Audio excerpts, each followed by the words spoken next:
Pensez-vous qu'avec la connaissance de soi, on soit capable de vider, si ces thérapeutes-là avaient cette connaissance ou cette compréhension de soi, seraient-ils capables de vider les hôpitaux psychiatriques à 70 ou 80% tel que l'affirme le spécialiste?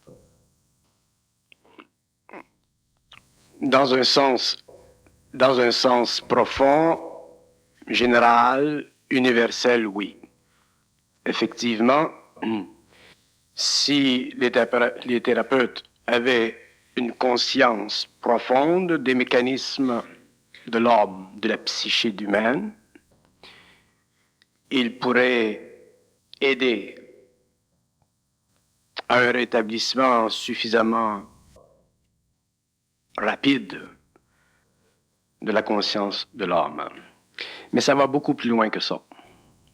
Qu'est-ce qui fait alors qu'ils sont empêchés dans cette La psychologie telle que nous la connaissons aujourd'hui est une science embryonnaire, c'est-à-dire que c'est une science qui fonde son savoir sur l'observation clinique et le diagnostic symbolique de ce qui se passe dans l'homme. C'est un peu comme si on étudiait un film. On peut aller au cinéma et regarder un film. On peut reconnaître dans le film son thème. On peut reconnaître la trame du film. Mais on ne sait pas, si on n'est pas avisé, que dans la manufacture de ce film, il y a une autre dimension. Il y a le caméraman, il y a les montages, il y a les illusions créées, ainsi de suite.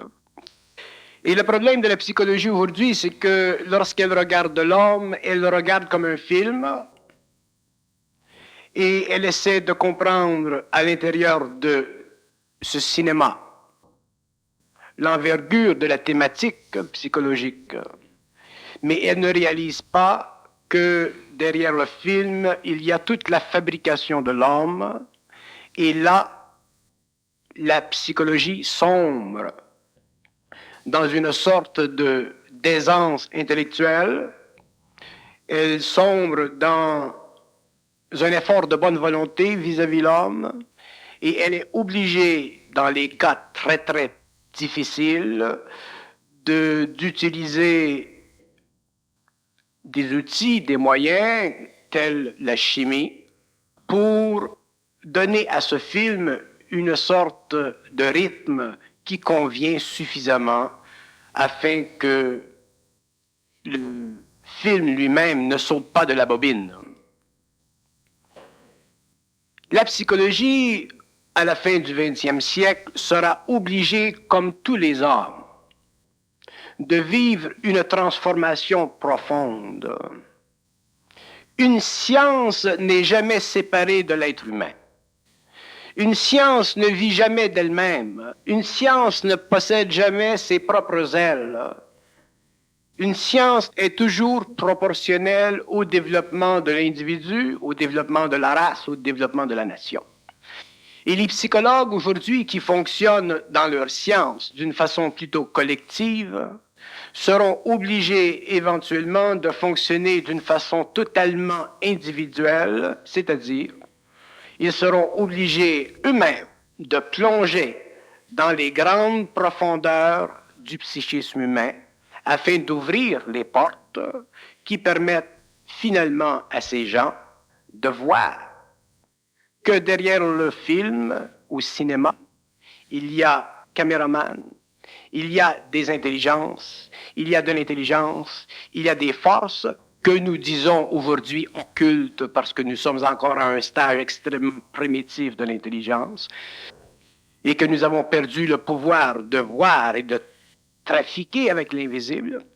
Ils seront obligés, les psychologues, les grands psychologues, je ne parle pas des petits psychologues, mais je parle des grands psychologues, des psychologues réels, ils seront obligés eux-mêmes de vivre et de connaître ce que nous pouvons appeler une forme d'initiation, c'est-à-dire une forme de déracinement qui empêche l'ego psychologique de cet homme ou de ces femmes qui travaillent dans le domaine de puiser profondément dans leur propre nature afin d'aller chercher les éléments de leur nature intelligente qui peuvent boycotter, chanter, empêcher que des individus, tels ceux qui souffrent de maladies mentales, de sombrer plus profondément dans une manipulation extraordinairement subtile de leur psychisme à partir de plans invisibles, à partir de plans qui font partie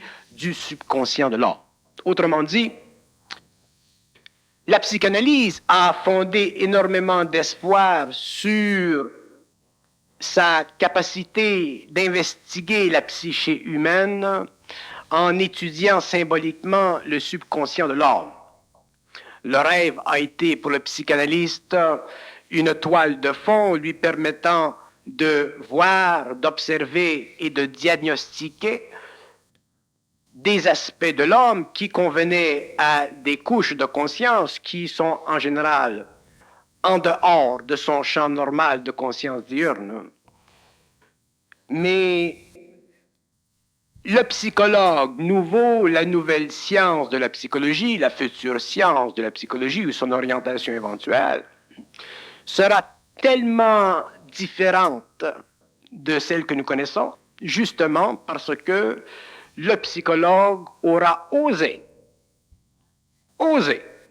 ne pas avoir la crainte de communiquer télépathiquement avec le subconscient afin de raffermir à l'intérieur de son propre psychisme à lui le pouvoir de son intelligence contre le pouvoir de l'intelligence des forces qui œuvrent dans les couches subconscientes de l'homme. Ce que je veux dire, c'est que l'homme est un être multidimensionnel. Il possède une carapace matérielle, il possède un corps vital, il possède un corps émotionnel, il possède un corps mental, et il possède des couches de conscience extrêmement subliminales, extrêmement subtiles, et de ces couches supérieures, il doit tirer le maximum afin de faire descendre en lui sa propre énergie pour qu'il puisse un jour être libre à la fois de la mémoire humaine qui a sclérosé la conscience humaine et aussi les forces internes de l'homme qu'il ne connaît pas et qui non pas sclérosent la conscience humaine, mais la rendent prisonnière de conditions que l'homme ne peut pas encore comprendre parce que l'homme n'est pas suffisamment avancé en intelligence. La psychanalyse, c'est une très grande science, c'est une très belle science, mais l'homme qui se veut scientifique dans l'évolution de sa pensée, l'évolution de sa méthode et l'organisation du pouvoir de sa méthode en fonction d'une pensée créative, cet homme se doit être un aventurier de l'intelligence. Un aventurier dans l'intelligence. Et dès que l'homme dit « Ah ben non, ça c'est pas bon » ou « Ah ça c'est un peu trop marginal » ou « Ça c'est un peu trop spirituel » ou « Ça c'est un peu trop occulte » ou « trop ésotérique » ou « trop ci ou trop ça », le moment où l'homme ose, au niveau de son ego, dire « Ah ça, c'est pas bon », à ce moment-là, il travestit son droit à être nommé scientifique, il n'a plus le droit de se considérer un scientifique en psychologie, mais il a le droit social de se considérer un psychologue, mais un psychologue qui n'est pas accrédité devant lui-même, mais qui peut être très facilement accrédité devant la société. Il a à ce moment-là le rôle de pionnier dans son domaine. À partir du moment où l'homme ose, dans quelque domaine que ce soit dans la jurisprudence, que ce soit dans la science mécaniste, que ce soit dans la psychologie, surtout dans la psychologie, surtout dans le domaine de l'esprit, le moment où l'homme ose sauter les barrières de la mémoire, sauter les barrières du statu quo, sauter les barrières qui ne sont pas en général, dans notre société, reconnu comme étant une délimitation du possible et de l'impossible, l'homme nie naturellement sa fonction créative de scientifique. Ce que je reproche aux scientifiques, et je le reproche à toutes les sciences humaines, ce n'est pas le travail qu'ils font, c'est le fait qu'ils ne vont pas aussi loin qu'ils peuvent parce qu'ils n'ont pas la puissance interne de leur intelligence pour aller contre l'infraction perpétuelle contre l'humanité dans sa liberté, dans son savoir et dans l'explosion créative du savoir humain, permettant ainsi éventuellement de créer une civilisation qui soit noble, créative et à la hauteur de l'homme, mais non pas à la hauteur des intérêts humains ou des intérêts subtils et occultes qui font partie de la conscience humaine que l'homme n'a jamais investigué, excepté dans les grandes écoles ésotériques ou initiatiques du passé, ou dans le monde nouveau de la conscience supramentale d'aujourd'hui. Nous ne pouvons plus maintenant aller au Tibet ou aller aux Indes ou aller en Égypte ou aller dans des écoles fraternelles en Amérique du Sud pour avoir le droit à la connaissance. La connaissance, ça fait partie de l'homme, elle est intégrale à l'homme, mais elle a été subtilement contrôlée pendant des millénaires afin que l'homme puisse naturellement évoluer à partir des plans inférieurs pour développer des plans supérieurs de conscience, pour en arriver aujourd'hui, à la fin du 20e siècle, à être capable de déchirer le voile. Alors, si l'homme, l'individu dans la rue, aujourd'hui, doit déchirer le voile, il est de même dans le domaine de la science, parce que l'homme soit dans la rue ou que l'homme soit dans un laboratoire, le problème revient toujours à l'homme. Et lorsque le psychologue aura déchiré le voile de la psychologie, à ce moment-là, l'homme sera enrichi parce qu'il aura accès à de la connaissance qui ne sera plus colorée par les institutions occultes de l'invisible qui travaillent subtilement à travers une pensée conditionnée, utilisant l'émotion pour empêcher le mental de l'homme d'aller plus loin et utilisant l'émotion en se servant du facteur de la crainte et aussi du facteur de la polarité du bien et du mal, du vrai ou du faux, pour empêcher qu'éclate sur la terre ce que nous appelons aujourd'hui la conscience universelle, créative et absolue de l'homme. Si nous retournons dans le passé de l'histoire humaine, dans le passé de la recherche, dans le passé de l'évolution de la conscience, nous voyons que certains hommes ont, à cause de leur impuissance, le fantôme du concept de l'absolu. Aucun ego n'a naturellement la capacité de voir, de sentir et de parler absolument. Pourquoi? Parce qu'il a été infirmé. L'absolu, ce n'est pas une condition qui fait partie des terrains ou des dominions occultes des mondes universels. L'absolu fait partie de la concrétisation dans le mental de l'homme de l'énergie faisant partie de son organisation interne, autant sur les plans supérieurs que sur les plans inférieurs, et qui donne à l'homme le pouvoir d'être.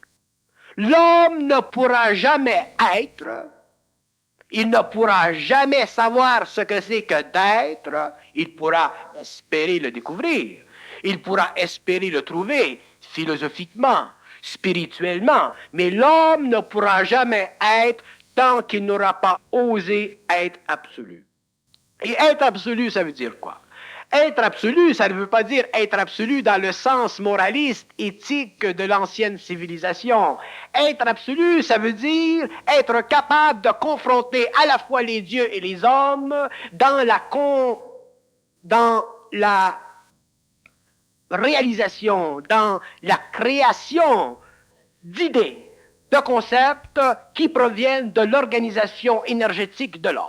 Un homme ne peut pas être plus absolu qu'il l'est parce que chaque homme contient en lui-même ses propres limites. Donc, il n'y aura jamais d'hommes qui seront, s'ils sont conscients, qui seront en dehors de leur absolu. Chaque être, chaque esprit dans l'homme, que ce soit sur le plan matériel ou qu'il soit dans l'invisible, connaît ses limites, connaît sa fonction, connaît sa capacité, parce qu'elle coïncide avec sa réalité. Mais si l'homme, et puisque vous parlez de la psychologie, si le psychologue n'apprend pas éventuellement à enlever ses vieux vêtements cartésiens, ses vieux vêtements cliniques, pour investiguer des domaines qui font partie de l'organisation interne de l'homme, quitte ensuite à remettre ses vêtements pour travailler dans un contexte social, ces psychologues, je parle de ces psychologues les plus avancés, les plus sensibles, les plus perturbés par l'impuissance psychologique de la science d'aujourd'hui, souffriront toute leur vie et ce seront des psychologues malheureux. Et un psychologue qui devient trop malheureux ou un psychiatre qui devient trop malheureux, éventuellement, ne peut plus rendre de service à l'humanité parce qu'il manque d'outillage. Il manque, autrement dit, de puissance. Qu'est-ce que c'est la puissance? La puissance, ce n'est pas un concept politique ou un concept psychologique. La puissance fait partie de la vibration de l'homme.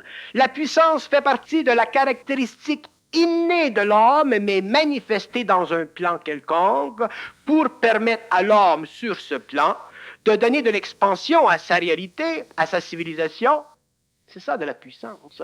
Et tous les êtres ont en eux de la puissance, mais l'homme, à cause de son passé, est devenu impuissant et aujourd'hui, il a peur de sa puissance. Et c'est pour ça que les psychologues ou les hommes en général ont peur de connaître, de savoir et de toucher du doigt la réalité, parce que la réalité qu'ils connaissent, qui n'est simplement que du celluloïd, qui n'est simplement qu'un film, est une réalité qui fait partie intrinsèque de l'organisation émotive et mentale de leur personnalité. La réalité, ça n'a rien à faire avec la personnalité de l'homme.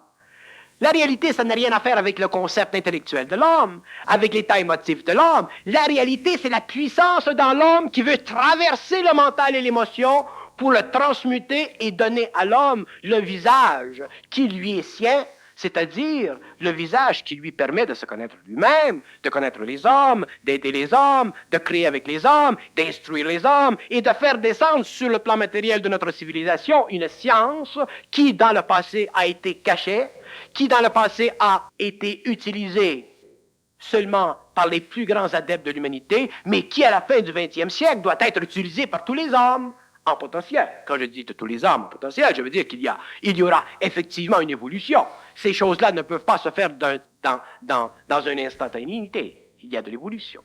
Mais nous ne pouvons plus nous permettre aujourd'hui, des psychologues, de nous empêcher d'étudier et de nous aventurer dans des domaines qui, dans le passé, étaient considérés occultes, marginaux, ésotériques, spirituels, capotés, tout ça. Nous devons, en tant que psychologues, étudier tous les aspects de la conscience de l'homme et ceci nous amènera, pour la première fois dans notre vie en tant qu'homme, à réaliser la multidimensionnalité de notre conscience et à nous faire voir que chaque être humain possède le pouvoir de communication télépathique avec l'invisible. Mais attention, parce que lorsque l'homme commence à communiquer avec l'invisible, les règles du jeu ne sont plus les mêmes que lorsqu'il communique avec les hommes. Lorsque nous communiquons avec les hommes, nous sommes suffisamment protégés dans notre communication par des systèmes personnels de valeurs et d'opinions qui nous empêchent d'embarquer dans le jeu de n'importe qui, malgré qu'il y a des hommes qui peuvent faire embarquer dans leur jeu n'importe qui. Mais je parle en général. Mais lorsque l'homme entre en contact intelligent avec l'invisible, il n'a plus de protection pour lui. Il n'y a plus de protection dans l'invisible contre l'homme pour la simple raison que l'homme est au début du développement de l'intelligence. De l'intellect, ce n'est pas de l'intelligence. De l'intelligence, ça fait partie du pouvoir de l'esprit à travers le mental de l'homme. De l'intellect, c'est un mécanisme, c'est une utilisation ordonnée de ce que nous appelons de l'intelligence créative. Mais de l'intelligence créative pure, c'est une force dans l'homme qui voit à travers l'intellect. L'intellect, c'est comme la descente dans la matière, la descente sur le plan philosophique, de ce que nous appelons la connaissance. Mais l'intelligence ne descend jamais dans le mental de l'homme. Elle le fait exploser. L'intelligence créative, elle fait exploser le mental de l'homme et lorsqu'elle le fait, à ce moment-là, l'intellect, lui, il est obligé de prendre du recul. Et c'est à ce moment-là que l'ego a peur. Parce que l'ego fonde sa sécurité sur sa mémoire, il fonde sa sécurité sur le bien ordonné des choses. Il fonde sa sécurité psychologique sur le fait qu'il y a de la consistance dans son mental. Mais lorsque l'ego entre en contact avec l'intelligence pure, c'est-à-dire avec son énergie, tout ceci saute et là, il est nu. Et l'ego a peur d'être nu parce que lorsqu'il est nu, il est fragile. Et si l'homme n'a pas la puissance de demeurer fragile mais fort, il ne pourra jamais investiguer les différents niveaux de la conscience psychologique. Il ne pourra jamais comprendre le profond de la psychologie. Il ne pourra jamais comprendre la mécanique de la psychologie. Et il sera obligé de demeurer un psychologue qui fondera sa science sur certaines données cliniques qui ont de la valeur, mais qui n'ont pas le pouvoir de résoudre l'énigmatique confrontation entre l'ego et le subconscient. Bien, alors ce psychologue qui va oser, il va lui falloir une bonne dose de volonté pour au moins oser affronter le restant de la corporation, de l'éthique. Le psychologue qui va oser sera obligé éventuellement d'être très sain d'esprit, très équilibré dans son mental, et il sera obligé de cacher son jeu, parce que s'il ne cache pas son jeu, il est inévitable qu'il ne sera pas compris, et vous ne pouvez pas, en tant que psychologue, demander à toute une association de vous comprendre. Vous comprendre, c'est votre affaire. Donc, un homme qui est intelligent occultement, autrement dit, qui comprend les lois internes de l'homme et qui comprend les lois sociales ou socio-scientifiques de l'homme, il est capable de bien travailler avec les hommes. Il ne s'agit pas pour l'homme d'être un messie. Et là où les psychologues seront, je parle de ces nouveaux psychologues, où ils seront obligés de faire attention, c'est de ne pas tomber dans le complexe messianique de leur nouvelle connaissance. Ce qui se produit lorsque nous arrivons ou lorsque nous pénétrons dans des domaines cachés et dans le passé inviolé de la conscience humaine, nous avons l'impression que nous sommes spéciaux.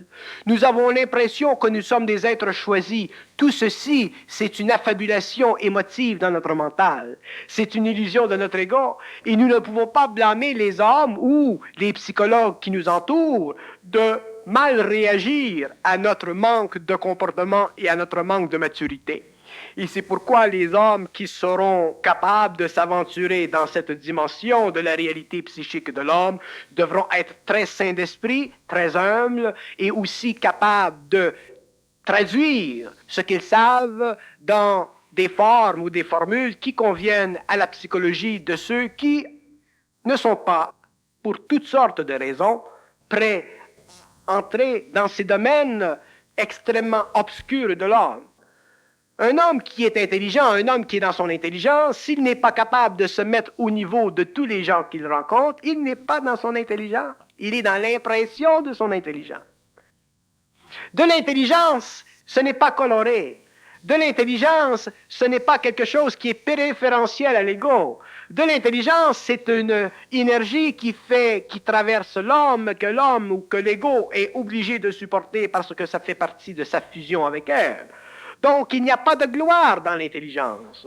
Et les hommes qui entreront dans cette grande aventure de la recherche supramentale à l'intérieur de la psychologie humaine se devront d'être de plus en plus humbles, de plus en plus réalistes et de plus en plus capables de vivre ce qu'ils savent, mais à travers les formes qui déjà sont institutionnalisées et qui servent pour le moment très bien l'humanité au stage où elles peuvent le servir.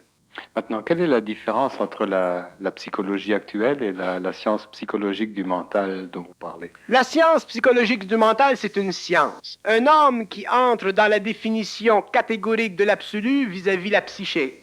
Un homme qui comprend parfaitement les lois de la relation entre le mental humain et les forces internes qui travaillent à l'évolution de l'homme, c'est comprendre que toute définition de la réalité qu'il peut imposer sur le plan matériel est une définition qui ne convient pas aux intelligences sur les autres plans. Une des plus grandes découvertes que moi j'ai vécues dans mon expérience, c'est celle-ci. C'est la réalisation que dans le passé de l'humanité, pendant les milliers d'années que l'homme a évolué sur la Terre, l'homme a toujours été imposé des idées. Il a été imposé des idées à l'horizontale dans la société, c'est normal, et il a été imposé des idées à la verticale à travers son intuition, ou à cause de sa spiritualité, ou à travers des formes spirituelles qui l'invitaient à la reconnaissance d'une certaine verticalité dans la conscience humaine. Mais ce que l'homme n'avait pas réalisé, c'est qu'il faisait partie d'un cycle d'évolution qui devait éventuellement se terminer dans une rebutade totale et absolue de ces concepts, non pas parce que ces concepts n'étaient pas bons, mais parce que ces concepts ont fini leur travail. L'homme entre dans un nouveau cycle d'évolution, donc ce qu'il a appris dans le passé ne lui servira plus demain parce que les formes qui dans le passé ont été nécessaires pour l'institutionnalisation de la connaissance et la formation psychologique de l'être humain sur les plans des nations, demain sera renversé par l'homme lui-même, mais individuellement. La transmutation du mental de l'homme et la déformation et la restructuration de son énergie mentale, demain, ne sera plus en fonction d'une collectivité, elle sera en fonction de l'individu. Il y aura des individus dans le monde de différentes races, dans différentes nations, qui sauront. Et graduellement, au cours des siècles, il y en aura de plus en plus, et la formation graduelle de cette conscience élèvera le taux vibratoire des pouvoirs de ces hommes, et éventuellement ces hommes seront obligés, de par la nature de leur conscience, par la nature de leur intransigeance vis-à-vis la forme ou des valeurs que nous avons connues, ils seront obligés de se réunir selon leur pouvoir occulte dans des formations plus ou moins diverses qui seront les structures embryonnaires d'une nouvelle race, d'une nouvelle société, mais qui aura le pouvoir sur la matière. Ceci fait partie de l'évolution.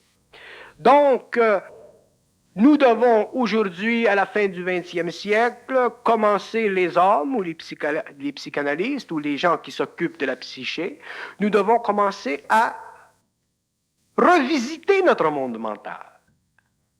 Renouer avec notre monde mental. Nous n'avons pas renoué avec notre monde mental. Nous l'avons subi pendant des siècles et des siècles et des siècles. Nous vivons des pensées pensant que nous pensons ces pensées. Nous vivons des pensées folles pensant que nous vivons ces pensées folles. Nous vivons des pensées dépressives pensant que nous vivons ces pensées dépressives. Nous n'avons pas de réalisation. Nous ne savons pas que l'homme est un être multidimensionnel, qu'une partie de lui-même est invisible et que cette partie invisible est interconnectée avec sa matérialité. Donc, nous ne savons pas que nous savons, et parce que nous ne savons pas que nous savons, nous sommes obligés de vivre pendant des années, voire des générations, une condition psychologique qui n'est pas la nôtre, mais une condition psychologique qui nous est imposée occultement à cause de la structure interplanaire, énergétique de la conscience de l'homme. Donc, nous ne sommes pas. Donc, sentant en nous le mal de ne pas être, nous cherchons. Nous allons aux Indes, nous cherchons les maîtres, nous courons dans toutes les directions qu'offre notre civilisation. Et nous voulons toucher du doigt nous-mêmes. Et pourtant, nous sommes nous-mêmes là, quelque part en nous-mêmes. Mais ce qui nous empêche de réaliser ceci, c'est la crainte d'être nous-mêmes.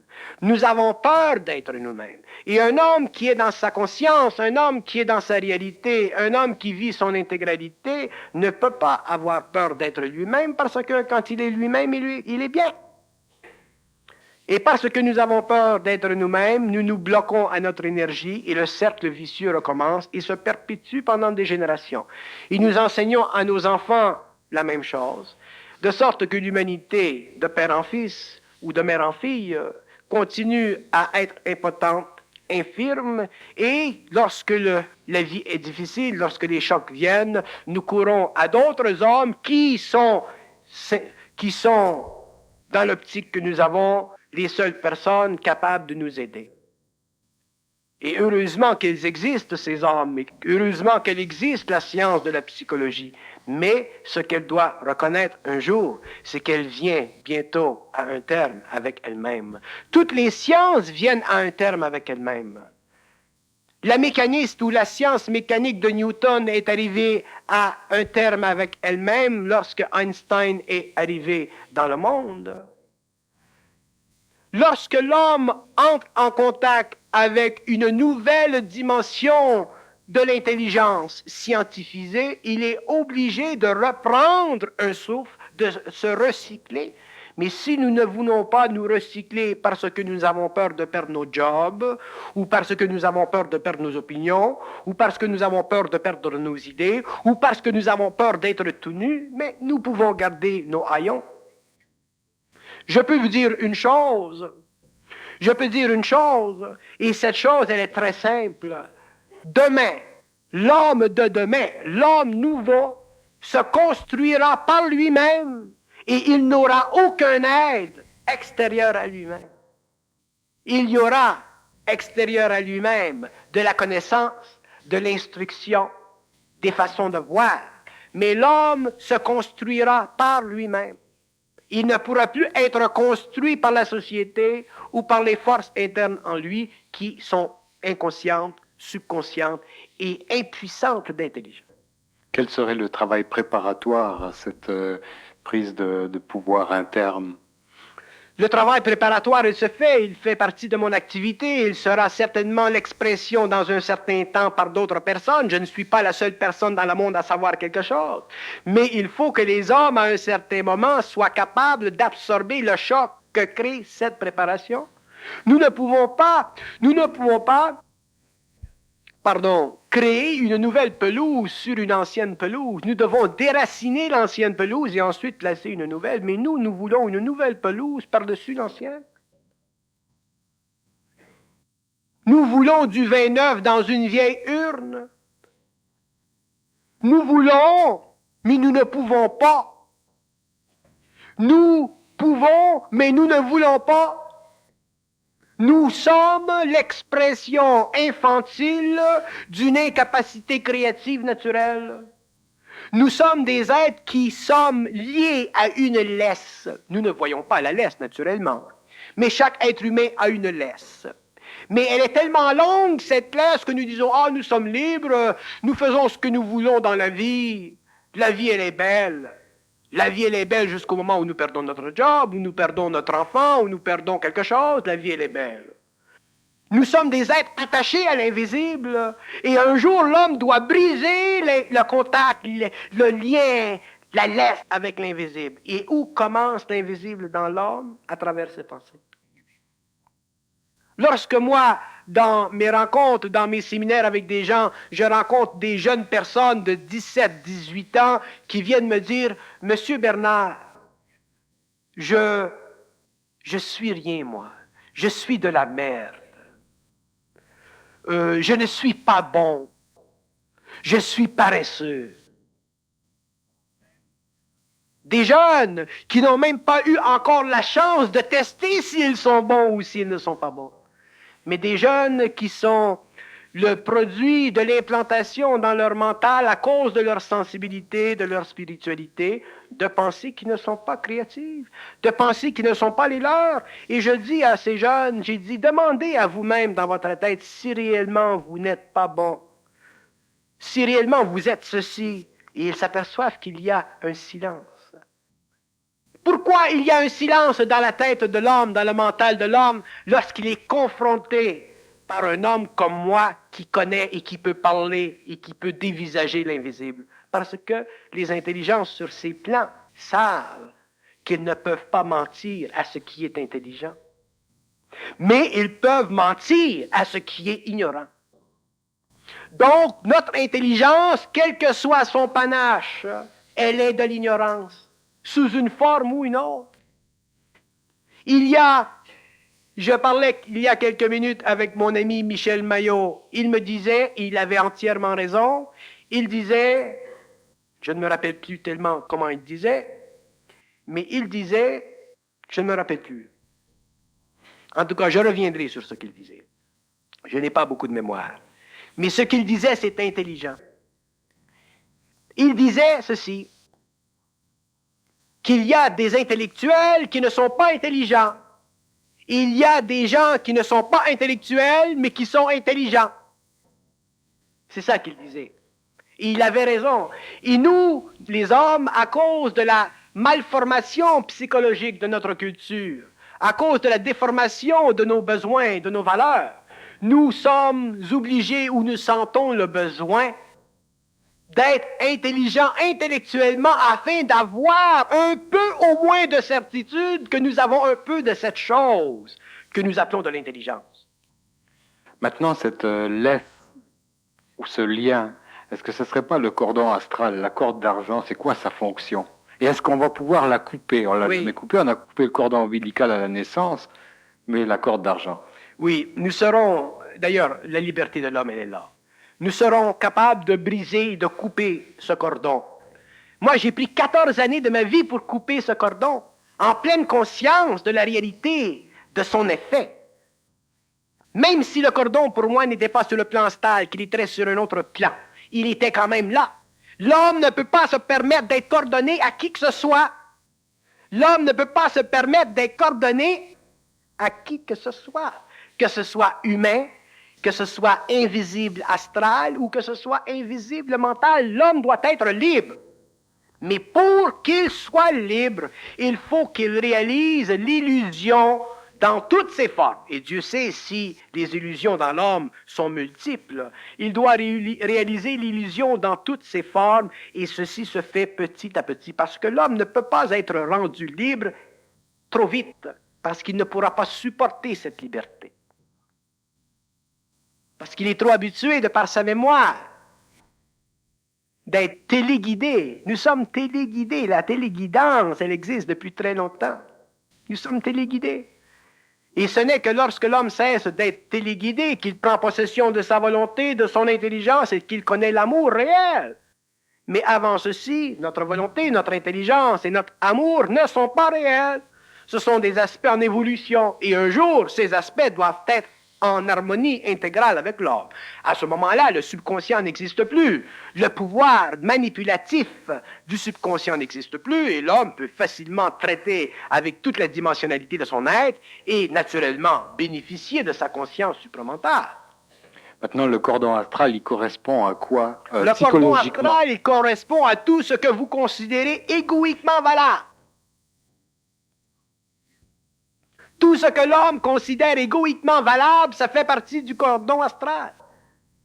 La crainte, l'inquiétude, tout ce qui est égoïque. Je ne parle pas. Vous savez, quand je parle de l'ego, je n'ai rien contre l'ego. Moi, j'ai un ego. Il y a un ego. Tout homme a un ego. Autrement dit, tout homme a un plan de mentation. Mais l'ego de l'homme, il doit être comme un cristal, il doit vibrer. Il ne doit pas être coloré par d'autres forces qui le font vibrer. Il doit vibrer de sa propre énergie. Et c'est la rupture avec ce cordon qui permettra ceci. Et ceci se fera graduellement, au fur et à mesure que l'homme prendra conscience. Mais aussitôt que l'homme s'empêche d'être libre parce qu'il vit une relation quelconque avec de la mémoire, il demeure assujetti à ce cordon.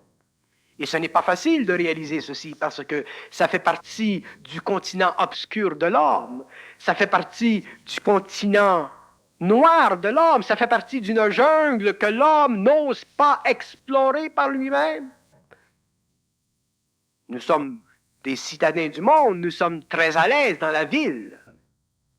Il y a des postes de police, nous pouvons appeler la police, elle vient nous chercher. Nous avons des ambulances, ils viennent nous chercher. Mais dans la jungle, nous ne pouvons appeler personne. Il n'y a pas de policier, il n'y a pas d'ambulancier, il n'y a pas personne. Dans la jungle de l'homme, c'est-à-dire dans le domaine de l'homme où il n'y a plus de frontières régies par la mémoire, régies par l'histoire, régies par les coordonnées psychologiques de son évolution, l'homme, il est seul. Et lorsqu'il se retrouve seul dans cette jungle, s'il est capable d'atteindre cette jungle, c'est là qu'il voit que dans la jungle, il y a la nature. Il y a tout pour sa survivance. Le moment où l'homme perd confiance en lui-même, il perd de l'intelligence. Le moment, c'est vibratoire, c'est de l'énergie, c'est un état énergétique. Aussitôt que l'homme perd confiance en lui-même, il perd de l'intelligence. Donc, il perd de la volonté. Donc, dans la vie de tous les jours, nous pouvons perdre une certaine confiance, mais lorsque l'homme entre dans la confrontation entre lui-même, en tant qu'ego, et lui-même, en tant qu'esprit, séparé par des forces invisibles, astralisantes, selon son niveau d'évolution, de sensibilité, de spiritualité, il peut vivre une très grande solitude. Très grande solitude. L'ego n'est pas capable, d'une façon vide, de passer à cette très grande solitude. Et c'est lorsqu'il vit, qu'il connaît la très grande solitude dans la jungle, lorsqu'il est capable d'être seul dans la jungle et qu'il revient dans la ville, il ne peut plus jamais être seul, cet homme. Mais il est allé jusqu'au bout de sa réalité. C'est dans la jungle, la réalité de l'homme, ce n'est pas dans la ville. Dans la ville, la réalité de l'homme, elle est montée, elle est formée, elle est structurée. C'est dans la jungle que l'homme vit sa réalité. Dans la ville, c'est comme s'il survolait l'Amazonie, mais dans un petit Cessna. Ça paraît un paradis. Oui. Il est en sécurité, mais une fois qu'il atterrit, Oui. il a confronté à ce moment à lutter. Très juste. Et est-ce que tous les hommes auront à confronter la réalité dans leur vie? C'est-à-dire que tous les hommes la confrontent, la réalité dans leur vie, mais tous les hommes ne la confronteront pas au même niveau. Moi, je suis sans équivoque conscient que les hommes, l'évolution de l'humanité au cours des siècles, se fera individuellement, qu'elle ne se fera pas collectivement. Il n'y aura plus d'association, il n'y aura plus... Je parle de l'homme nouveau, là. Je ne parle pas de l'humanité en général. L'humanité en général va continuer à évoluer d'après sa programmation, mais l'homme nouveau évoluera seul. Et il connaîtra d'autres hommes nouveaux qui évolueront seuls, et ils se rencontreront, ils se connaîtront, ils se sauront, ils travailleront ensemble, ils auront une fondation universelle de conscience. Mais il n'y aura pas une grande masse de ces hommes dans un même temps sur la Terre. C'est impossible. Parce que ça fait partie de la formation d'une nouvelle race mentale. Si nous regardons l'évolution de la race indo-européenne aujourd'hui, qui est le résultat, après multiples embranchements, de la destruction de la quatrième race des Atlantes, nous voyons que ça a pris des centaines d'années, des milliers d'années pour la formation de notre race aujourd'hui. Et c'est la même chose au niveau de la race mentale. Elle ne sera pas de couleur, elle sera mentale. Et cette race, cette formation se fera petit à petit au cours des siècles. Mais l'homme lui-même, qui fait partie de cette génération sur le plan matériel d'une nouvelle conscience, vivra cette conscience d'une façon absolue, définitive, dans son cycle de vie très court, qui fait partie de l'individualisation sur le plan matériel de son esprit. Et ces hommes se connaîtront, se rassembleront, se verront travailler ensemble, et ils feront partie d'une nouvelle évolution. Est-ce que les psychologues, si on en revient aux psychologues, vont avoir une certaine coopération dans la naissance de cette nouvelle race? Quelle va être leur fonction, ou que devront-ils comprendre, ou que devront-ils savoir et transmettre de nouveau? Ceux qui font partie, de ces hommes qui sont dans la science de la psychologie, seront amenés petit à petit à voir la différence entre ce qu'ils appellent aujourd'hui la psychologie et ce qu'ils connaîtront demain comme étant la science psychologique du mental. Ils verront la différence nette, mais ils la verront d'après eux-mêmes. Et selon ce qu'ils verront, ou d'après ce qu'ils verront, ils travailleront. Et s'ils sont sages, s'ils sont mûrs, s'ils ne sont pas trop pressés à changer, s'ils ne sont pas dans l'illusion de vouloir changer le monde, ils pourront petit à petit instruire d'autres personnes dans leur milieu, ou se retirer d'instruire d'autres personnes dans leur milieu s'il n'y a pas de possibilité de rencontre. Vous ne pouvez pas forcer un homme à s'intéresser à ce que vous dites. Il faut qu'un homme sache quelque chose, il faut qu'un homme sache, il faut qu'un homme sente. Moi, j'ai eu une conversation il y a quelques minutes avec ce monsieur Maillot, et ce qu'il je sais, il le sait. Ce qu'il sait, je le sais. Donc, nous avons une capacité de changer, de parler ensemble créativement, c'est intéressant. Mais s'il y a un mur entre l'homme qui sait ou qui sent et l'autre, mais la sagesse de cet homme, c'est de se retirer. Sinon, il perdra de l'énergie, il sera malheureux et il voudra tomber dans le culte personnel de la transformation ou de l'aide à l'humanité. Ça, c'est une des grandes illusions spirituelles de l'homme nouveau. Et ceci, ça fait partie de l'expérience de chacun. Chacun devra le découvrir par lui-même. Maintenant, vous dites ces hommes, ces psychologues qui vont redéfinir la nouvelle psychologie, mais moi j'ai l'impression que ça pourrait être plus facilement des femmes plus intuitives et qui fonctionnent peut-être moins avec l'aspect raison rationnel de l'homme. Je pense que ce serait un canal peut-être plus ajusté, plus parfait. Oui, les femmes sont beaucoup plus intuitives que les hommes et aussi elles ont un avantage, elles sont moins orgueilleuses. Sur les bords de la jungle, il reviendra dans la cité, il dira, écoutez, je suis allé dans la jungle. Un peu comme le touriste, vous savez. Je suis allé à Paris. Je suis allé au Tibet, je suis allé en Chine. Combien de temps, monsieur, vous êtes allé en Chine? 4 jours. Je suis allé en Amérique du Sud, combien de temps? 2 semaines. L'homme ne peut pas pénétrer dans sa jungle dans 2 semaines. L'homme pénètre dans la jungle petit à petit selon ses forces, mais quand il revient et qu'il a goûté de la jungle et qu'il revient dans la ville, il n'a plus les illusions.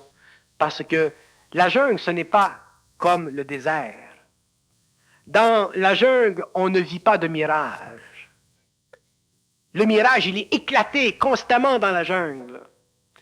Tandis que lorsqu'on va dans le désert, nous vivons constamment le mirage, le mirage, le mirage. Mais dans la jungle, il n'y a pas de mirage parce qu'il n'y a pas de relation dans la jungle entre le sol et le ciel. Il y a les arbres qui cachent. Tandis que dans le désert, il y a la relation entre le sable et le ciel.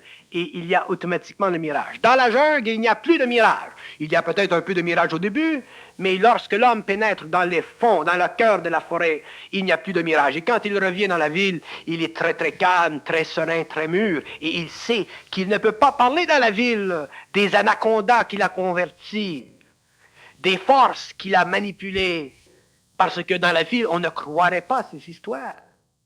Lui seul a vécu son expérience. Et un jour, il rencontre une autre personne qui est allée dans la jungle, et là, ils se savent, ils se comprennent. Parce que tous connaissent l'histoire de l'anaconda. Ils se comprennent. Ils n'ont pas à se donner. Ils n'ont pas à se vendre. Ils n'ont pas à se prouver quoi que ce soit. Et d'ailleurs c'est un test, lorsque l'homme n'a plus à prouver ce qu'il est, il est ce qu'il est. Mais tant que l'homme a à prouver ce qu'il est, il va vers ce qu'il est, mais il n'est pas encore ce qu'il est. Parce que prouver ce que l'on est, c'est un signe d'insécurité. Nous avons besoin de l'opinion des autres. Nous avons besoin d'être réchappés. Nous avons besoin d'être tendus. Une main qui dit, mais oui, mon vieux, tu as raison. Ça fait plaisir à l'ego de se faire dire qu'on a raison. Mais un ego qui est réellement intégré à son énergie, un ego qui a réellement vécu intégralement sa réalité, n'a plus besoin qu'on lui tende la main. Il parle. Et si on lui dit, ouais, c'est intéressant ce que tu dis, lui, il est content de voir qu'il y a des gens qui disent, ah, c'est intéressant ce que tu dis. Mais lui, il n'a plus besoin d'être tendu la main pour être dit, oui, tu as raison. Parce qu'un ego conscient n'a plus besoin d'avoir raison. Il n'est plus intéressé à avoir raison. Parce qu'avoir raison, ça fait partie de l'intellect. Ça fait partie de l'ignorance de l'ego. Ça fait partie de l'illusion mentale de l'homme. Ça fait partie du pouvoir doctrinaire de la civilisation judéo-chrétienne. Ça fait partie du pouvoir de l'évolution. Ça fait partie du pouvoir des forces dans l'homme qui manipulent à travers des pensées implantées afin que lui, sur la terre, puisse vivre la guerre avec ses frères. L'homme est un être manipulé par l'intérieur pour qu'il vive dans le monde de la guerre, soit sur le plan global ou sur le plan individuel. Mais lorsque l'homme voit, lorsqu'il est allé dans la jungle, sa jungle à lui, et qu'il a vu la manipulation, qu'il a vu les singes qui grimpent dans les arbres et qui essaient de lui lancer sur la tête des noix de coco, il monte dans l'arbre, il prend les singes et il les lance dans la jungle. Et lorsqu'il n'y a plus de singes dans les arbres, il y a un grand calme dans la jungle. Et dans l'homme, il y a des singes. Et les singes, c'est le monde astral de l'homme. C'est le monde inconquis de l'homme. Et c'est là que la psychologie doit un jour pénétrer. La psychologie doit entrer dans la jungle mentalement, consciemment, avec les outils qui lui seront donnés au fur et à mesure que des hommes sur la Terre avanceront de plus en plus dans l'étude profonde des lois de la jungle. Mais si le psychologue n'a pas le pouvoir, il a la crainte de toucher ou de faire balancer les singes qui sont dans la jungle, il ne pourra jamais être en paix parce que des singes, ça crie toujours des obscénités.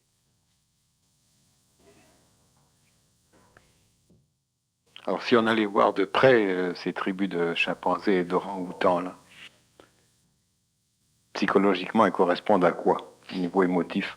Psychologiquement, ces tribus d'orang-outans ou de singes, elles correspondent à des pensées dans l'homme qui ne sont pas contrôlées par lui. Aussitôt que l'homme a une pensée dans sa tête qui n'est pas intelligente, il devrait être capable de la balancer. Mais il n'est pas capable. Parce que dans la pensée de l'homme, il y a du miel. La pensée de l'homme, il y a du miel. Il y a toujours quelque chose dans la pensée qui amène l'ego à voir ou à l'utiliser. Parce que l'ego est un être qui n'a pas été suffisamment désengagé des illusions dans son mental pour pouvoir sentir en lui la force. La force. Moi, aujourd'hui, je vis d'une certaine force. Pourquoi? Je vis d'une certaine force parce qu'en 69, j'ai vécu la fusion, c'est-à-dire le pouvoir de mon esprit sur mon ego qui me laissait pas un pouce. Donc, j'étais pendant 14 années comme un Doberman. Le Doberman, il est tenu en laisse par les forces en lui. Il est foué, le Doberman. Il est fouetté, le Doberman. Vous fouettez un Doberman 1 fois, 2 fois, 1000 fois, 5000 fois. Un jour, le Doberman, il brise la laisse. Et dans chaque homme, il y a un Doberman. Mais l'homme ne réalise pas ceci. L'homme sent qu'il y a en lui un Saint-Bernard. Donc, nous sommes tous des Saint-Bernard. Nous sommes des petits chiens gentils. Nous allons à la rencontre de la civilisation avec un baril de rhum pour nourrir les esprits de gens en défaillance. Je n'ai rien contre ce type de chien. Il est merveilleux. Mais il s'occupe des voyageurs perdus dans la montagne. Il s'occupe des voyageurs perdus dans la montagne. Et un jour, l'homme doit réaliser qu'il y a en lui un Doberman. Mais la transmutation, la transformation, la métamorphose du Saint-Bernard en Doberman, elle est occulte.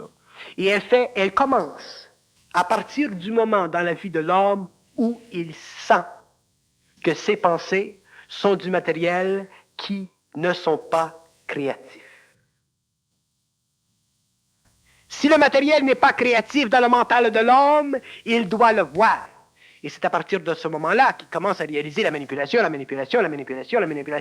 Donc, il transforme lentement du Saint-Bernard au Doberman et un jour, il devient un Doberman qui a été tellement sujetti à cette condition interne qu'il brise la laisse. L'homme devient libre. Nous croyons que nous sommes libres parce que nous avons de grandes laisses qui nous suivent à travers le monde. Nous ne sommes pas libres. À tout facteur d'élasticité, il y a une limite. Et dans la limite de l'élasticité de l'homme, c'est là que l'homme réalise qu'il y a en lui des forces qu'il doit un jour contrôler, maîtriser, pour qu'il devienne un homme réel.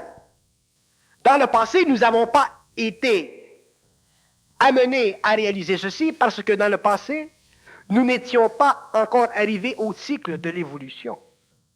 Dans le passé, il y avait encore trop dans l'homme de mémoire.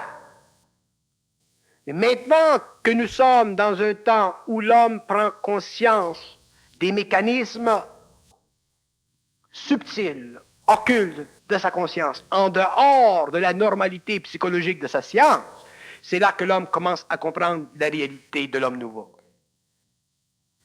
Avez-vous déjà remarqué, et d'ailleurs ce n'est pas normal, ce n'est pas normal qu'un homme se demande ou se pose la question dans sa vie, comment se fait-il que moi je ne me sente pas plein? Un homme devrait se sentir plein. 100% plein. Pourquoi l'homme ne se sent pas plein? Parce que il y a en lui une partie qui est réelle, qui ne peut pas remplir son espace. Il est rempli par de l'imperfection, il est rempli par de l'illusion, il est rempli par de l'ego qui se donne toutes sortes de raisons pour demeurer ainsi. C'est pour ça que l'homme ne se sent pas plein. De temps en temps, il essaie de se rendre plein, il boit, il fume du poutre. Alors, il fait des choses pour essayer de se rendre plein, mais pendant qu'il boit ou qu'il fume du poutre, il sait qu'il n'est pas plein. Il y a encore cette petite crotte en lui, il y a encore ce petit vide en lui. Pourquoi l'homme, lorsqu'il dit « Ah, je m'en vais en voyage », il y a toujours... Le voyage, il n'est pas plein. Il est obligé de mettre de l'enthousiasme dans son voyage parce qu'il a tellement peur de manquer son voyage. S'il n'y a pas d'enthousiasme dans une partie d'échecs, s'il n'y a pas d'enthousiasme dans une partie de golf, s'il n'y a pas d'enthousiasme dans une partie de plaisir, l'homme, il ne sent pas plein. Donc, il se met une dose d'enthousiasme. Et qu'est-ce que c'est de l'enthousiasme? C'est de l'émotion dans le mental. De l'émotion dans le mental. Dans le mental. L'homme a peur de perdre le petit plaisir qui lui est permis de vivre de temps en temps. L'homme ne peut pas vivre comme ça. Considérer l'enthousiasme comme quelque chose de négatif. Non, non. Dans le cas de l'homme inconscient, l'enthousiasme est une qualité, c'est une vertu positive qui a des retombées négatives. Alors, autrement dit, vous êtes optimiste quant à l'avenir du pessimisme. C'est ça. Mais lorsque l'homme transmute, lorsque l'homme rentre dans sa conscience, il n'a plus besoin d'être enthousiaste. Il est plein. Être enthousiaste, c'est une manifestation chez l'homme de ne pas être plein de lui-même. C'est la manufacture au niveau de l'ego d'une illusion. On se crée un matelas au lieu de l'éviter. C'est ça de l'enthousiasme. C'est un trampoline. Mais c'est normal, ça fait partie de l'inconscience de l'homme. Je le conçois, je le comprends, je suis content de voir que des gens s'amusent. Ce n'est pas le point. Je ne m'occupe pas du fait que les gens s'amusent. Je m'occupe que de l'homme qui devienne demain lui-même.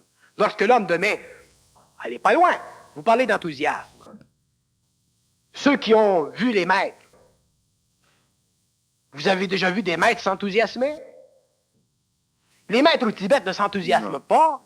Ils sont assis à la même place pendant 300 ans. Au sommet d'une colonne. Comment voulez-vous vivre de l'enthousiasme et être assis à la même place pendant 300 ans? C'est impossible. Il faut être calme pour vivre 300 ans à la même place. Sans quoi tu tombes en bas de la colonne. Bon. Alors ça explique un peu la déformation de l'enthousiasme. Mais nous sommes faits de toutes sortes de déformations. Nous vivons à l'envers. L'homme vit à l'envers. L'homme n'est pas réel. Et nous cherchons une façon de l'être. Donc, à la fin du 20e siècle, vu que la conscience supramentale commence à se développer et à descendre sur le plan matériel, nous sommes dans une position bien fixée pour commencer à regarder de nouveau la position de l'homme et à prendre conscience avec nous autres, même avec notre origine, avec notre énergie. Et là où les psychologues, puisque vous parlez des psychologues, pourront entrer dans cette nouvelle évolution, ils pourront faire pour l'humanité de très grandes choses.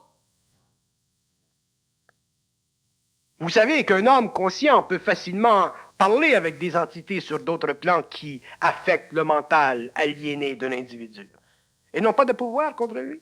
Ça paraît être facile pour le psychologue de parler avec des entités sur un autre plan. Il va être obligé d'aller voir son collègue qui est psychanalyste.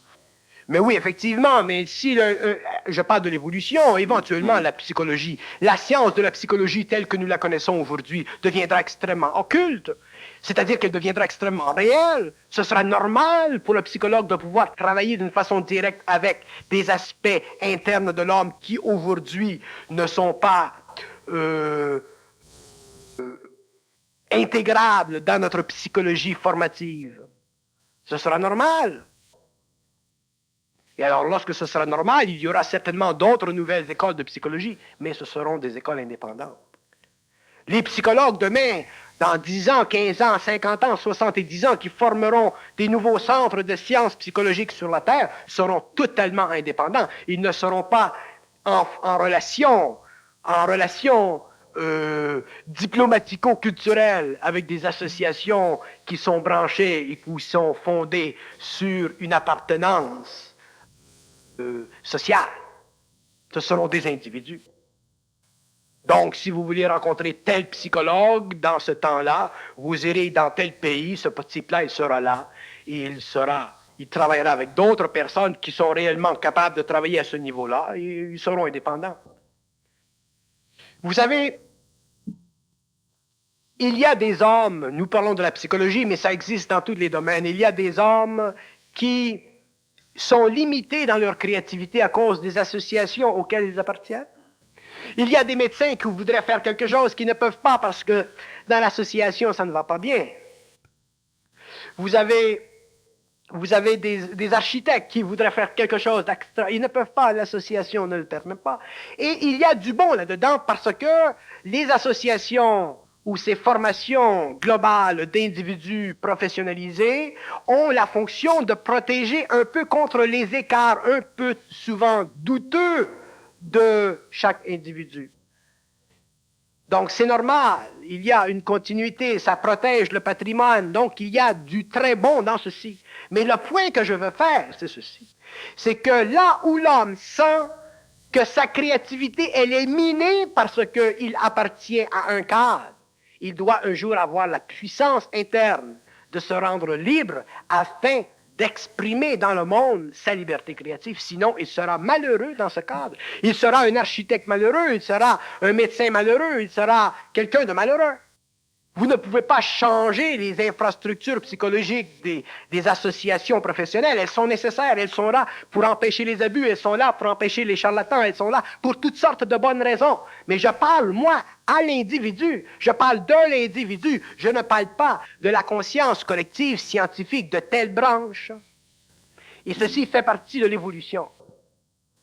Moi, j'aimerais travailler dans tel domaine ou tel domaine ou tel domaine, mais comment voulez-vous que je travaille dans tel domaine ou tel domaine ou tel domaine? Je crée trop de remous.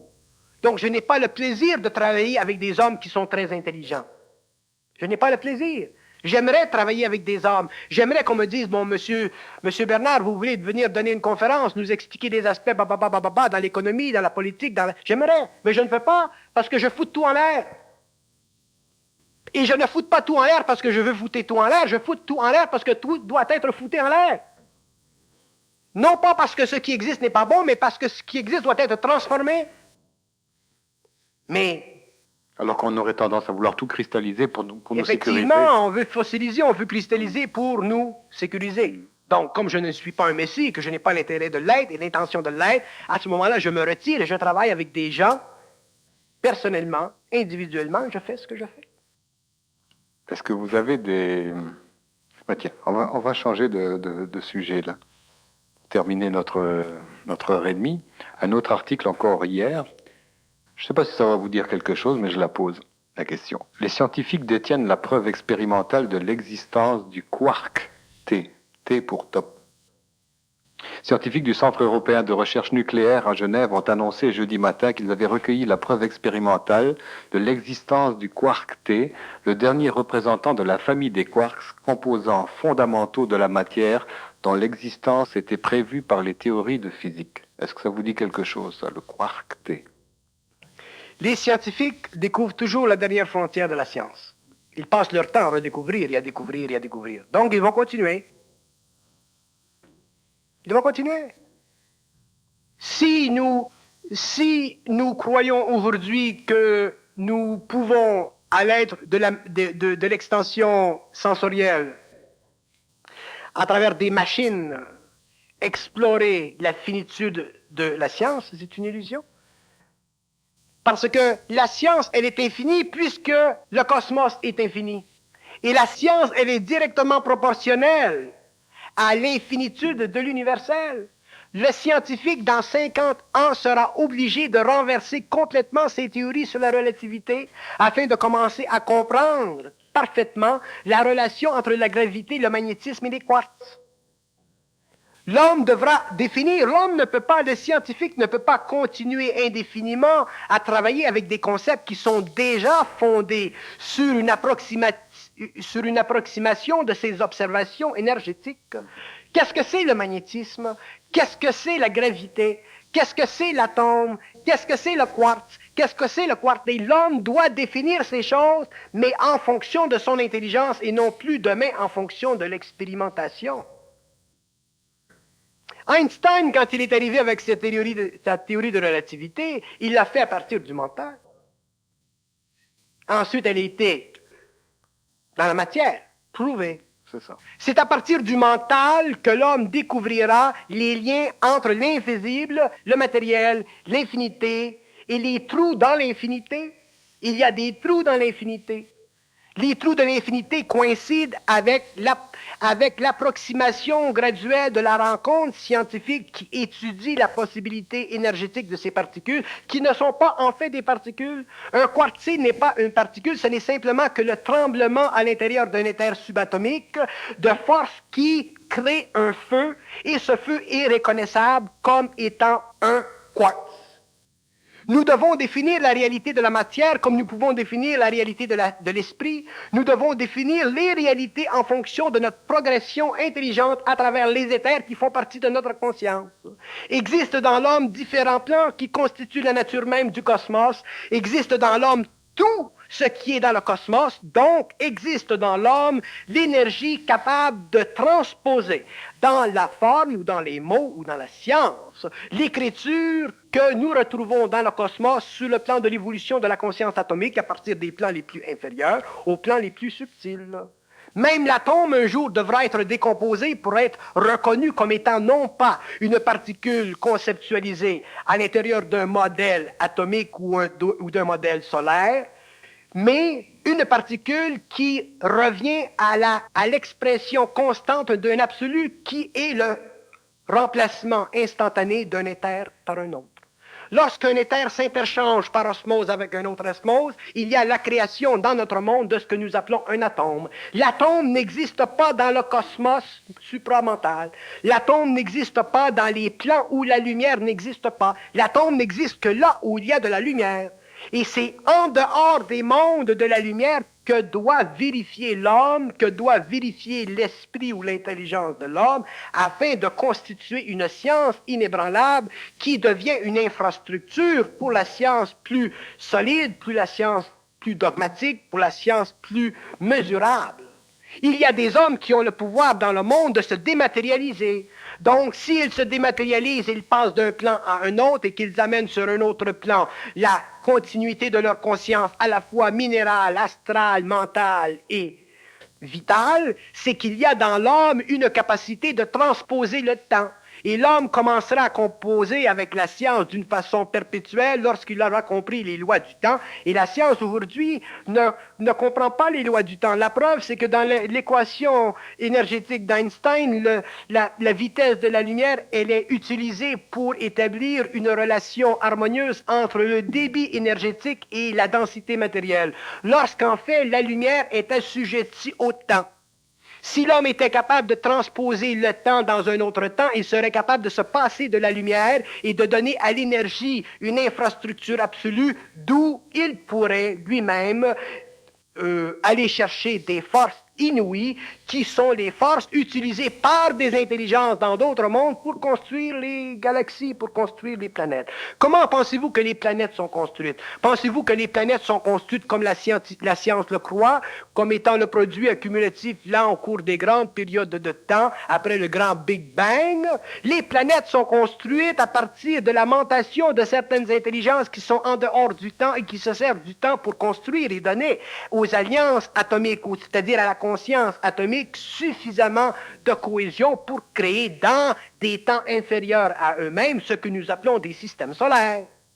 Nous devons comprendre l'organisation invisible et matérielle en fonction de notre intelligence. Nous ne pouvons pas, éventuellement, la comprendre seulement en fonction des coordonnées scientifico-mécanistes de nos laboratoires, parce que nos laboratoires sont déjà des espaces mentaux organisés par les plans supérieurs de notre intelligence pour nous empêcher d'entrer dans les lois de l'esprit, qui dirigent les lois de l'intelligence, qui dirigent les lois de l'intelligence qui sont à la base de toute la formation, autant sur le plan matériel que sur le plan invisible, de ce que nous appelons le monde, l'univers local, matériel ou invisible. L'homme doit devenir absolu Devenir absolu veut dire devenir ce qu'il est en esprit. Devenir en esprit ce qu'il est veut dire être réalisé dans la matière, sur le plan matériel, en fonction de son esprit. L'homme doit devenir ce qu'il est. Ceux qui deviendront ce qu'ils sont seront de grands scientifiques. Alors, que diriez-vous des recherches au niveau de la News de Princeton ou au niveau de la fine pointe de la physique nucléaire? Est-ce que ces gens-là, avec leurs conceptions qui rejoignent les conceptions les plus poussées de la métaphysique, ont réussi ou sont encore dans l'erreur? Le problème avec la News de Princeton, c'est que ce sont des gens qui sont encore prisonniers de leur spiritualité. C'est très bon, la News de Princeton, c'est une organisation très intéressante qui contrebalance un peu la science mécaniste qui est en train de nous pulvériser. Mais l'homme, l'individu, doit un jour dépasser les contraintes de la forme spirituelle dans son mental afin de pouvoir exorciser de son mental, de son esprit, l'énergie qui est sienne. Tant que l'homme ne pourra pas déspiritualiser la forme, il sera obligé d'être ou de demeurer prisonnier d'une certaine philosophie. L'homme, ce n'est pas un philosophe. L'homme, ce n'est pas un métaphysicien. L'homme, c'est un être créateur. La philosophie ou la métaphysique, c'est pour l'ignorance de l'homme. C'est pour donner à l'homme l'impression d'être intelligent. L'homme est un créateur, c'est l'homme lui-même qui doit créer les conditions inévitablement existentielles, transformatrices de sa société et de son mental. C'est l'homme lui-même qui est un Dieu. C'est l'homme lui-même qui doit revenir à sa source. C'est l'homme lui-même qui doit expliquer dans le cosmos à ceux qui veulent entendre, qu'ils soient dans l'invisible ou dans la matière, que la relation entre l'intelligence, la volonté et l'amour fait partie de la réunion dans le cosmos, sur une planète quelconque, de l'apothéose parfaite et infinie de l'absolu matérialisé dans un corps matériel. L'homme est un être immortel, il n'est pas un être mortel, ce n'est pas normal de mourir. Tout le monde meurt parce que tout le monde est totalement coupé de son énergie. Nous sommes obligés d'entendre des histoires d'initiés comme le Nazaréen ou d'autres personnages au Tibet ou dans les Himalayas qui vivent sur le plan matériel tant qu'ils veulent jusqu'à temps qu'ils soient écœurés. L'homme, ce n'est pas un être qui doit normalement mourir. L'homme ne mourait pas avant l'évolution. Il était immortel. Il est devenu mortel parce qu'il a commencé à penser. Aussitôt que tu commences à penser, tu commences à mourir. Parce que quand tu penses rien de bon. Quand tu penses, tu ne penses... C'est impossible de penser quelque chose de bon. C'est impossible. Tu peux parler télépathiquement dans ton mental avec des intelligences et créer quelque chose et mesurer ce qui est créatif, ce qui est bon et voir. Mais tu ne peux pas penser quelque chose de bon. Ça ne se pense pas du bon.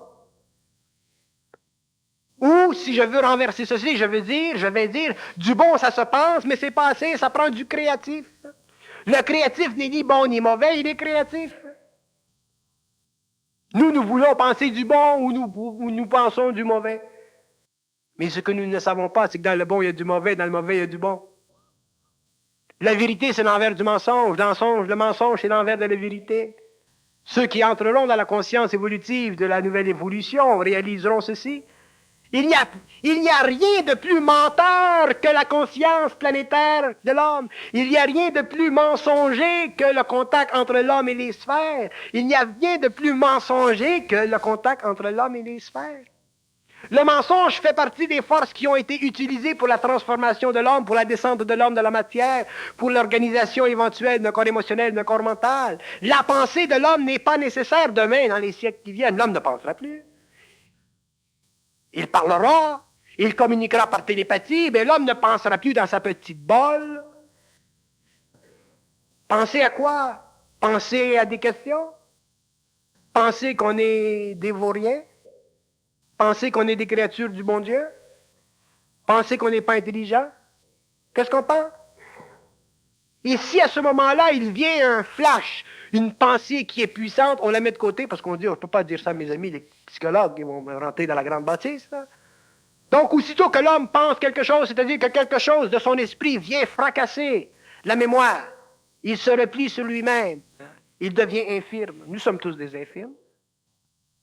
Et pourtant, l'homme devrait être un surhomme, un être réel, un être supérieur, parce qu'il est un être supérieur puisqu'il est esprit dans la matière. Moi, je ne pense pas, je suis lié. Ma femme, elle me dit, tu vas à la conférence, tu ne penses pas. Et pourtant, elle me connaît, ça fait des années. Et elle est toujours surprise que je vais à une conférence et que je parle pendant des heures et que je ne pense pas. On dit de la Terre que c'est une planète expérimentale.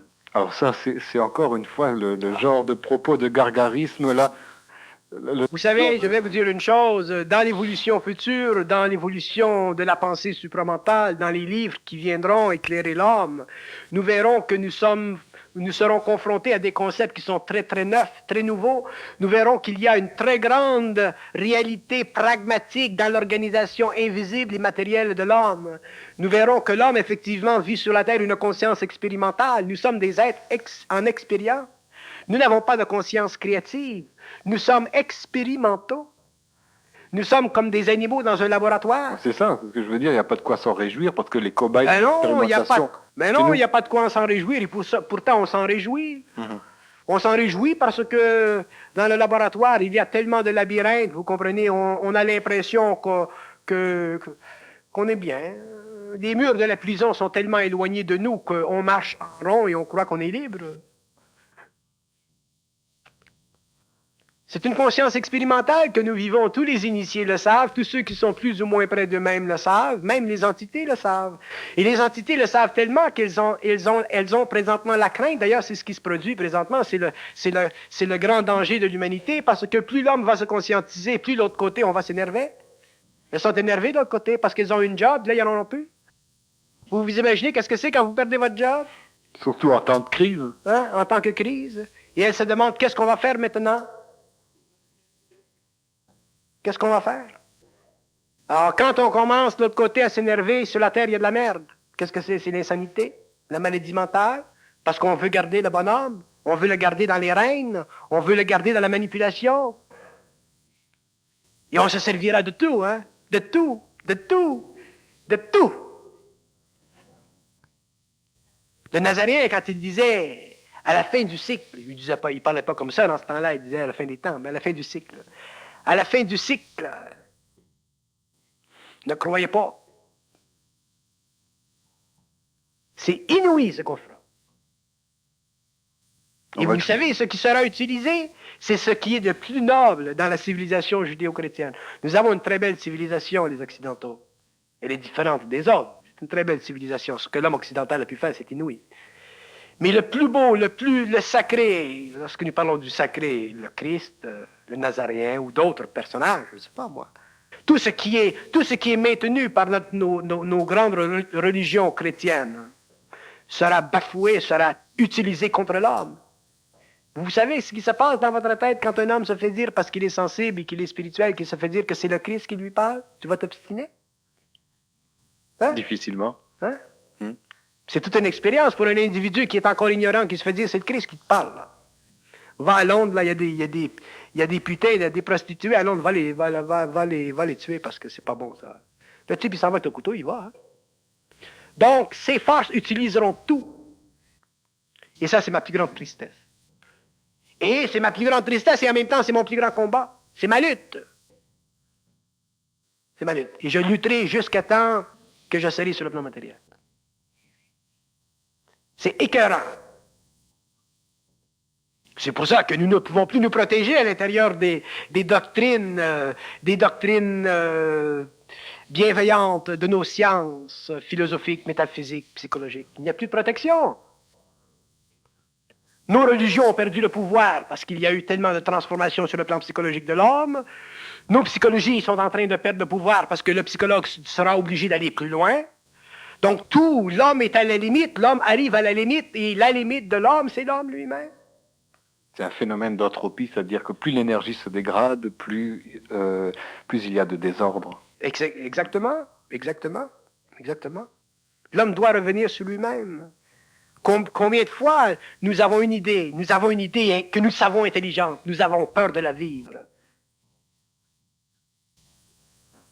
Alors, nous sommes constamment manipulés.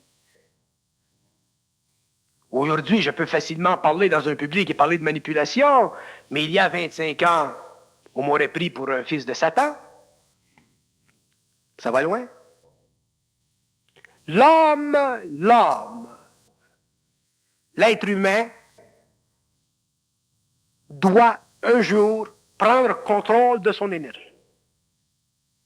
Il doit être dans son énergie. Et ce qui bloquera cette évolution, ce sera son ego, son inquiétude, son insécurité, sa mémoire.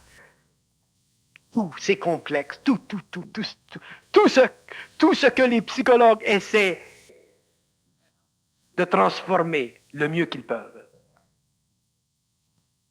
Moi, si je regarde mes 14 années d'initiation interne, qui ont été un martyre énorme, si je regarde ce que moi, j'ai été obligé de débourser en énergie pour contrôler mon énergie, je suis d'accord que les hommes ne souffrent pas de leur énergie de la même façon ou au même type ou au même niveau, mais si moi, en tant que personne, individu, j'ai été obligé pendant 14 années, le sachant que ça durerait 14 années, ce déchirement de voile, imaginez-vous où l'homme en est? C'est pour ça que l'homme doit prendre conscience petit à petit, ne pas se presser, mais une fois que tu mets un pied devant l'autre, ensuite vient l'autre. Il ne s'agit pas de se presser et de mettre tous les pieds devant l'autre, mais un pied. Si l'homme est honnête avec lui-même, et c'est subtil être honnête avec soi-même, c'est la chose la plus difficile au monde, être honnête avec soi-même. Parce que pour être honnête avec soi-même, il faut être intelligent, il faut être dans son intelligence.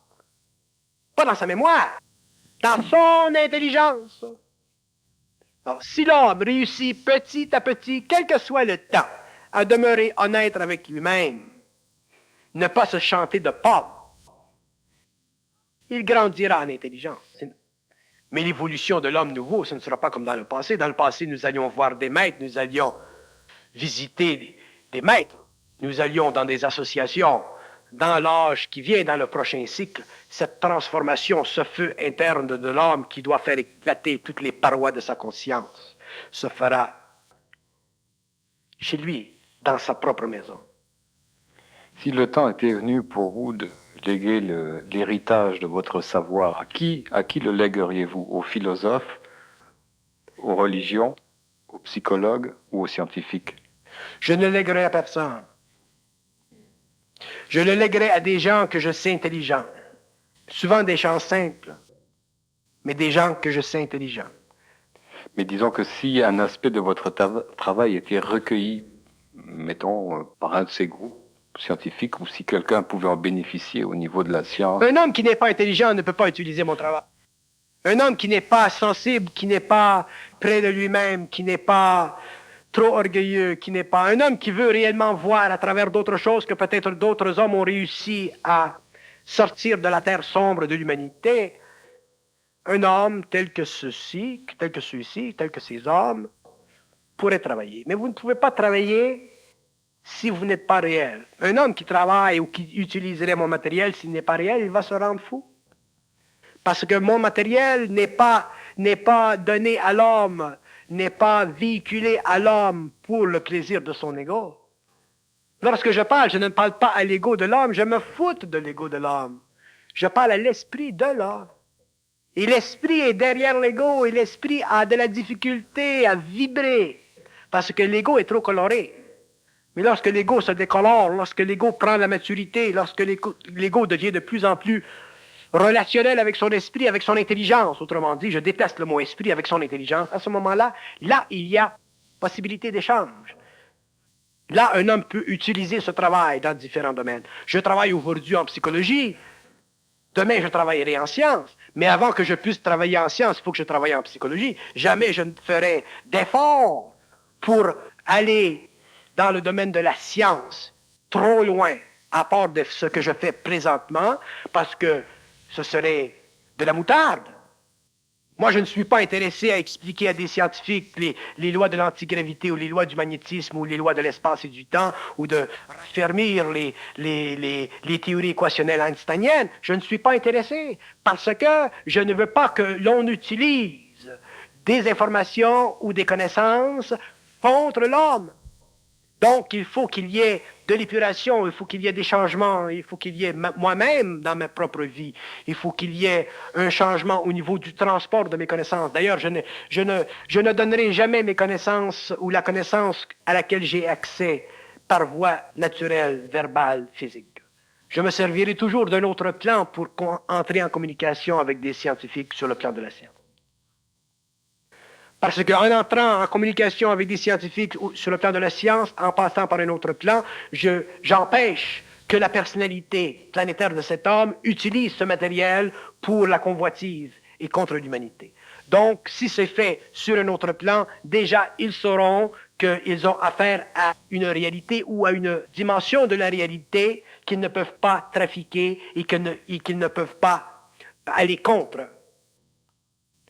Parce qu'à ce moment-là, il y aura automatiquement des retombées, il y aura automatiquement un backlash.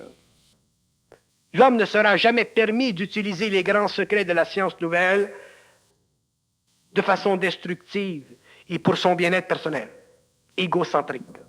C'est un service qui sera rendu à l'humanité, qui sera utilisé pour l'homme dans son temps et par des voies qui seront totalement occultes.